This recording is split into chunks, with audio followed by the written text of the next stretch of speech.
Mes très chers internautes, bonjour. En tout cas, aujourd'hui, je suis très court, je ne serai pas long, parce que je suis motivé pour vous parler, essayer de dire la vérité selon moi, et parce que ça n'engage que moi, ces vérités-là, parce que sur ce monde, tout le monde a sa part de la responsabilité, tout le monde a sa part de vérité. Et ma vérité à moi est celle-ci. Moi, je viens apporter sur la toile, parce que je suis congolais. J'ai aussi les droits et les devoirs de contribuer quand il s'agit de la contribution morale, contribution intellectuelle, pourquoi pas une contribution financière, intellectuelle et j'en passe. Mon pays va mal parce qu'il y a certaines choses qui se déroulent que les gens n'essayent pas de parler en détail. On essaie un peu de couvrir, on essaie un peu de le ramener un peu à l'amitié ou bien essayer de faire les trucs des passe-passe, des arrangements, mais le peuple reste toujours un peu distrait ou bien mis à l'écart, marginalisé. Ça, c'est pas normal. Les politiciens du Congo sont des grands sorciers, sont des gens qui n'ont pas de cœur.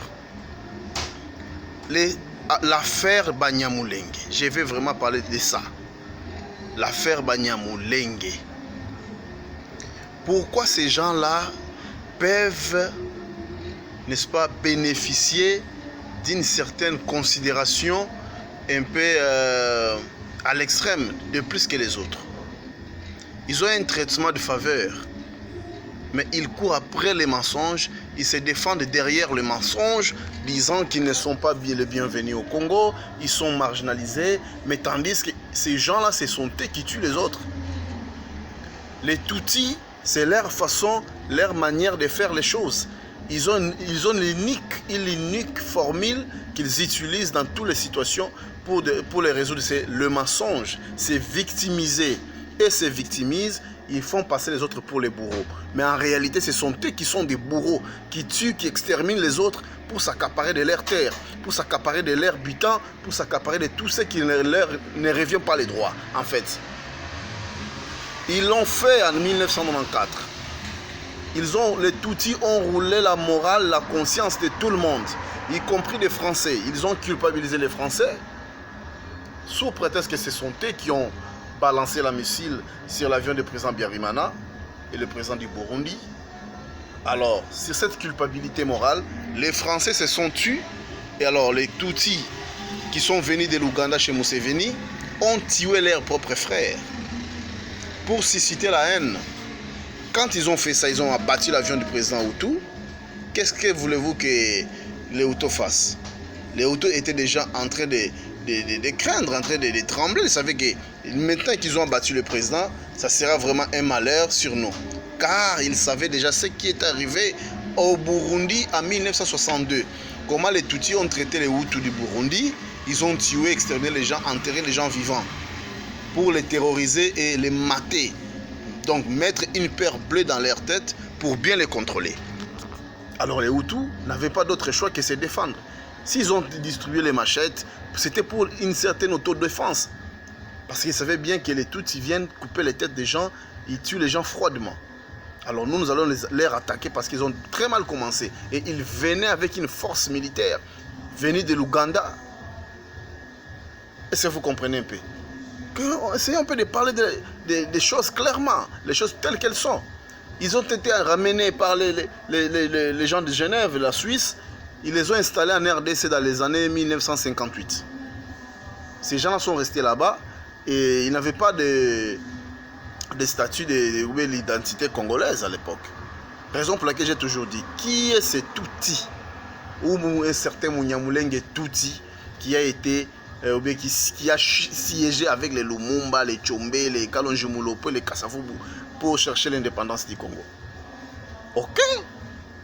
Parce que toutes les tribus du Congo ont contribué à l'avancement du Congo. Gizenga et Mupende. Les Pende sont de l'origine de l'Angola. Ça, tout le monde le sait. Mais vous ne verrez jamais les Bapende dire ici, nous avons conquis ces territoires, nous restons ici avec les Bapende ou rien. Non. Si vous partez aujourd'hui à Chikapa, vous verrez les Bapende ont presque pactiser avec tout le monde. Les Bapendés s'entendent bien avec les Bachelet, les Bapendés s'entendent bien avec les Babunda, les Bapendés s'entendent bien avec les Bambala, les Bapendés s'entendent bien avec les Baluba, malgré qu'ils se sont tués dans les années 60, mais aujourd'hui, ce sont des beaux-frères, des belles-fils, des belles-sœurs, des belles-mères, des belles-pères. Ils ont mélangé les sangs avec toutes les tribus qui vivaient sur les territoires kassaïens. Et ils ont contribué pour l'avancement de l'indépendance du Congo. Parce que la preuve année, Mupende était déjà au sommet du pays. Il était le premier vice-président du Congo. Il s'appelait Gizenga. Antoine Gizenga. Le premier vice-premier ministre du Congo. Voyez un peu. Mais pourquoi les Banyamulenge, les Tutsi rwandais, que leur histoire est bien surgie dans les années 1997, bien sûr qu'ils sont venus dans les années 1958, transportés du Rwanda pour venir travailler. Parce que le Rwanda était comme une provincette du Congo. Ça s'appelait le Congo belge, Rwanda et Urundi. Donc le Rwanda était comme une provincette du Congo. Donc ils pouvaient déplacer une population du Rwanda pour venir travailler dans la grande métropole dont le Congo continental, qui était le Congo démocratique actuellement, pour venir travailler. Ils pouvaient transporter les Tutsis pour aller les mettre au Kassai, travailler dans les forts minières ou bien dans l'entreprise Miba, pour ceux qui savent la définition. Ils pouvaient prendre les Baluba, les ramener au Burundi. C'était comme ça parce que c'était l'empire colonial belge. Et c'est comme ça que ces gens-là sont venus. Mais eux au moins ne faisaient pas partie de la tribu, des tribus de la République démocratique du Congo. Ils les ont amenés parce que c'était des gens nomades. Ils vont obéir comme ils étaient des bergers. Et on pouvait les pressionner un tout petit peu. Ils vont travailler parce qu'ils respectent les règles. C'était ça leur importance. Et ils sont aussi intelligents. Pas de plus que les Bantous, mais ils sont aussi intelligents. Mais de l'autre côté, ces gens sont très mal animés avec de très mauvaises intentions de tuer les autres pour les usurper. Mais aujourd'hui, vous verrez, les Tutsis, leurs problèmes passent en premier lieu. On dirait que ce sont eux qui sont marginalisés, mais en réalité, ce sont eux les butés, les bandits, ce sont eux les tueurs, les bourreaux qui tuent, qui entretuent les autres. À sang-froid, ils tuent même les bébés sans pitié. Mais ça, c'est quel genre des hommes, ça? Aujourd'hui, vous partez à Minembwe, il y a que des Tutsis ici, une certaine concentration. Ils veulent faire des Minembwe Land ou bien Tutsi Land à Minembwe. Ça, ce n'est pas votre terre, soyons sérieux. Soyez un peu conscients. Les Tutsis, je peux vous garantir que soyez-en rassurés, les Congo que vous voyez là, c'est un piège. Un très grand piège. Parce que cette génération, ce n'est pas une génération un peu à la con, une génération très consciente. Le Congo vous a accueilli, vous êtes parti de quelque part et vous êtes venu en RDC. Les Belges vous ont laissé là avec des Suisses. Les Congolais vous ont recueilli et la mauvaise personne c'était Mobutu qui vous a donné l'identité. Parce que vous lui avez aussi aidé, ça, tout le monde le sait. Aujourd'hui vous êtes dans des ministères, vous étiez même dans la présidence avec votre représentant Roubaix ou consort. Des Mwangachouchou, vous êtes nombreux de Gisengi, comment vous appelez? C'est votre ministre qui a un peu des grosses oreilles comme ça là. Je ne sais pas si c'est Guissaro ou quelque chose comme ça. Il est là, et vous êtes nombreux. Les Bisengimana, j'en passe. Mais comment vous avez toujours eu l'habitude avec Berthe Bissimo? Aujourd'hui, il se démontre, il fait tomber des masques pour dire non, si le Congo ne veut pas avancer avec les Tutsis, vous pouvez partir et nous laisser. Vous êtes des malades. Au Congo, il y a les 4 tribus fondamentaux qui sont les propriétaires de cette terre-là. Et dans chaque tribu fondamentale, il y a des tribus qui surgissent, et bien les tribus dérivées. Parce que si vous partez chez Baluba, il y a plusieurs Luba. Chez les Loulous aussi, là, également. Les Baswahili, pour moi, les Baswahili n'existaient pas parce que les Baswahili n'existaient pas, c'est une langue commerciale. Il n'y a pas une certaine province qui s'appelle province des Baswahili, ça n'existait pas. Mais les Baluba c'est une langue et les Baluba c'est un tribu. C'est un peuple en part entière. Mais ça, il n'existait pas un peuple qui s'appelle peuple Mouswahili, ça n'existait pas. Donc l'unique langue au Congo qui sème toujours des troubles et des désordres, c'est les gens qui parlent le Kiswahili. Le Kiswahili n'a jamais été un tribut. Non. C'est juste une langue, étymologiquement parlant, une langue qui a été fabriquée, fondée dans une fusion des langues bantoues et des langues arabes. Donc pour juste commercialiser en fait. Mais si vous partez chez les Bakongo, les Kikongo est une langue, les Bakongo c'est un tribu, ils existent, les peuples Congo sont là. Vous partez chez les Bangala existent parce qu'il y a toute une province, et toute une province qui s'appelle la province des Mongala. Donc la langue lingala existe comme les gens qui s'appellent les Bangala existent. Par exemple comme les Français, la française est une langue, il y a aussi les Français qui s'appellent un peuple. Mais quand on parle des Kinyarwanda, donc vous les Tutsi, qui êtes les Banyamulenge, vous ne parlez pas les Kinyamulenge, vous parlez les Kinyarwanda. Donc cela veut dire vous êtes des Rwandais du Rwanda, transportés à l'époque belge pour venir travailler dans les sols congolais. Alors si vous vouliez devenir des Congolais, familiarisez-vous, fondez dans la société, mariez-vous avec toutes sortes de tribus qui sont au Congo. Parce qu'aujourd'hui, vous pouvez voir quelqu'un vous dire non, celui-là c'était Mungala, mais vous partez comme ça, vous verrez, il est Mouyaka. Ou bien il est Moulouba. Ah, c'est sûr, celui-là peut être Moulouba. Vous partez lui demander, monsieur, quelle est votre ethnie? Vous dites, je suis Moukongo. Mais il a une apparence de Balumba. Parce que la zarianisation a fait en sorte que les Congolais puissent se marier, nouer des relations sanguines. Il n'y a plus en nous l'esprit de la balkanisation. Nous sommes déjà mélangés. Mais vous êtes là en train de se prévenir. Marié et Tutsi, donc au fin de compte, vous verrez toujours un enfant qui va sortir comme un Tutsi parce que vous êtes des champions dans la tricherie. Vous pouvez même vous marier à un autre peuple noir, mais vous restez toujours entrer dans vos relations ethniques, là, des relations étymologiques. Coucher avec vos cousins qui viennent vous rendre visite sous prétexte que ce sont vos frères, mais en réalité ce sont vos maris, pour préserver soi-disant la race Tutsi. Donc cela veut dire que vous êtes nombreux. Vous n'êtes jamais minoritaire. Donc tout le monde s'est fait rouler dans la farine avec tous ces vos dictons à la con que vous êtes peu nombreux. Vous êtes nombreux, plusieurs même. Vous êtes des millions. Et dans les 30 ans en train de tuer les Congolais à l'Est. J'ose croire qu'il faut faire aujourd'hui, comment ça s'appelle déjà, ou même faire des comptes, hein, les comptages ethniques. Nous verrons qu'il y a des ethnies qui seront absents à l'appel. Parce que vous les avez exterminés pendant 30 ans. Les Congolais sont minoritaires. Dans notre minorité, nous sommes ajoutés, nous sommes fondus. Nous avons fait des jonctions. Nous avons mélangé, ensemblé nos terres et nos tribus. C'est ça qui fait aujourd'hui les peuples congolais. Au Congo, il n'y a pas de swahiliphone. Ça n'existe pas parce que la langue swahili, c'est une langue adoptée. Il n'y a pas une tribu qui s'appelle les Baswahili, ça n'existe pas. Il y a les Babemba, il y a les Bandande, il y a les Banande, il y a les Mufuleru, voilà des tribus de l'Est. Il n'y a pas de Banyamulenge, ça n'existe pas. Il n'y a pas une tribu qui s'appelle Banyamulenge. Vous êtes les Banyarwanda, les Tutsi du Rwanda. Voilà. Donc cela veut dire, pour votre information, il faut bien lire l'histoire de l'Azerbaïdjan et l'Azerbaïdjan et l'Arménie. Le problème a été les Hauts-Karabakh. Vous savez comment ça finit, non? Les Arméniens sont venus en Azerbaïdjan, ils ont resté là-bas. Ils ont dominé les Azerbaïdjanais pendant plusieurs temps. Des 100 ans qu'ils sont restés là-bas. Mais un jour, les gens de l'Azerbaïdjan se sont réveillés, ils les ont tous foutus en l'air, ils les ont tous chassés de leur terre. Aujourd'hui, le Haut-Karabakh est vide. Aucun Arménien y vit encore là.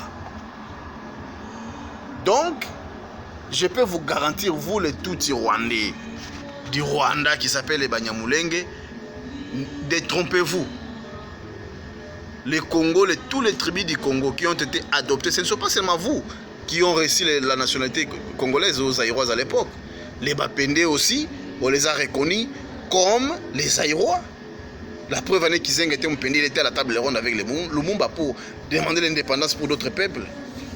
Vous comprenez? Donc vous n'êtes pas des prioritaires. Donc votre cas est trop récent. Cela veut dire que vous êtes venus en retard. Comme vous êtes venus en retard, cela veut dire que vous n'êtes pas des Congolais. de faire de la ramassie. Raison pour laquelle vous voulez maintenant usurper la terre des autres. Donc cette usurpation ne marchera pas. Aussi longtemps qu'il y aura des gens qui savent l'histoire de notre pays, ça ne marchera pas. Vous pouvez tuer autant que vous voulez. Tant que vous tuez à l'est, à l'ouest, ils se multiplient. Et ils viendront réclamer leurs terres. Parce qu'il y a ces gens qui sont mariés avec les gens de l'est. Il y a les Balouba qui ont des enfants, des petits-enfants, qui ont de tout un clan mélangé dans la zaïrianisation. Les gens qui quittaient les Bas-Congo pour aller travailler à Bukavu. Les gens qui quittaient les Kasaï pour aller travailler à Goma. Donc, ne venez pas avec cette allure-là de tuer les gens pour faire fuir les Congolais de Massissi, de Rutshuru, de Walikale, pour que vous veniez avec vos vaches-là, restez là-bas. On va reprendre tous ces vaches, les récupérer et vous chasser. Avec des bâtons, vous aurez des coups de bâton au cul. Vous allez retourner chez vous aux 1000 montagnes là-bas. Vivre avec des gorilles des montagnes là où vous êtes sortis. Parce que vous ne méritez aucun respect. Vous êtes des gens de très mauvaise qualité, de très mauvaise qualité même. Les gens pensent à comment développer, mais les Banyamulenge sont là. Maintenant, vous êtes en train de faire des trucs comme si vous vous moquez des gens. Mais en réalité, c'est nous qui nous moquons de vous. Vous pouvez encore blaguer parce que Tshisekedi est là. Et croyez-moi, un jour, Tshisekedi ne sera plus. Un jour, Kagame mourra. Je ne sais pas, tous ces régimes-là qui ont fait en sorte que vous puissiez être là, ne sera plus. Vous allez rester seul avec votre propre sort. Posez la question aux Zaïrois quand Mobutu était là. Personne ne blaguait avec les Zaïrois. Mais quand ce régime est parti, vous voyez comment nous étions humiliés. Les Zaïrois ont subi l'humiliation durant 30 ans. Donc nous avons compris qu'est-ce que veut dire se comporter très mal envers les autres. Nous avons fait payer les Angolais avec Mobutu. Il a soutenu Savimbi. Il y a eu beaucoup de morts ici en Angola. Et à notre tour, vous nous avez tués.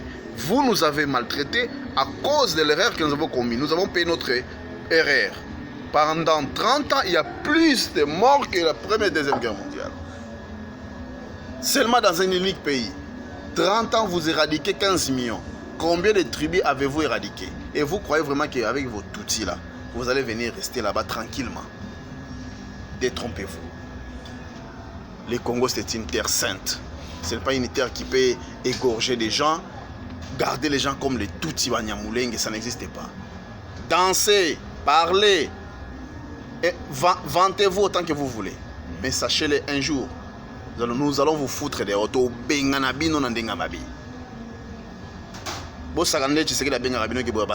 Parce que moi, oui, ça n'engage que lui. Mais sachez-le,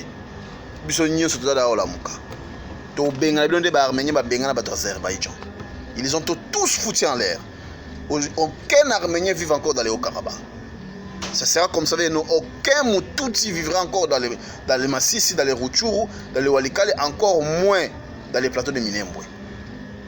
Nous allons les récupérer Minembwe, ça sera une base militaire. Nous allons mettre des bases militaires là-bas.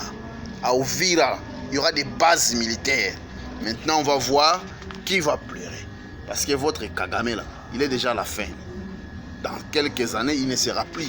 Il finira par mourir. On va voir quel sera notre régime qui va venir faire ce genre de trucs. Je sais que le régime changera. Maintenant, ça sera les Hutus au pouvoir. Avec les Hutus au pouvoir, nous verrons maintenant comment les Tutsis vont vivre. Parce que vous n'avez pas les oreilles pour entendre. Vous avez une dureté d'oreille. Vous croyez comme si on vous a manipulé, comme si l'Occident était derrière vous. Vous croyez que vous étiez au-dessus du peuple bantou. Vous pensez que les Congolais que vous voyez là, les Belges étaient là-bas. Les Belges ont tué 50% de la population du Congo pour semer la terreur. De 1908 jusqu'à 1960. Vous pensez que les Belges ont fait même un siècle là-bas. 86, 84, 86 ans de colonisation seulement. Mais ils ont tué 50% de la population. Ils ont même donné des villes de noms au nom belge d'Elisabethville, Coquelatteville, Léopoldville, je ne sais pas moi, mais aujourd'hui nous sommes où? Toute cette histoire des Belges effacée, toutes leurs statues donc renversées. L'histoire des Belges ne se représente à aucune chose en RDC. Donc ça sera comme ça avec vous les Banyamulenge. Danser, chanter, crier, sauter, tout, ça va. Mais un seul jour, 99 jours pour les voleurs, un jour pour les propriétaires. On va vous foutre tous dehors. Et Minembwe, ce sera une base militaire. vous aurez vos gros yeux là pour verser tout votre larme pour pleurer. La suite au prochain numéro. Abonnez-vous sur Universel Congo News TV avec Duman les Profs. On est là, troisième œil. Hein? Troisième œil toujours. Ce n'est pas ici, troisième œil. Donc cela veut dire, on est là, on vous surveille, on vous contrôle. Pour vous informer, pour vous encourager. Il faut voir de près cette histoire de Banyamulenge, ça sent très mauvais. Parce qu'il y a eu des tribus comme les Bapende, mais qui ont obtenu l'identité zaïroise, congolaise, mais ils sont là, ils travaillent pour la cause du Congo. Ils défendent le Congo. Les Maker Mwango, ce sont des Pende. Hein? La plupart des PDG à l'INPP, ce sont des Pende. Mais je n'ai jamais vu les Pende se comporter comme les Banyamulenge.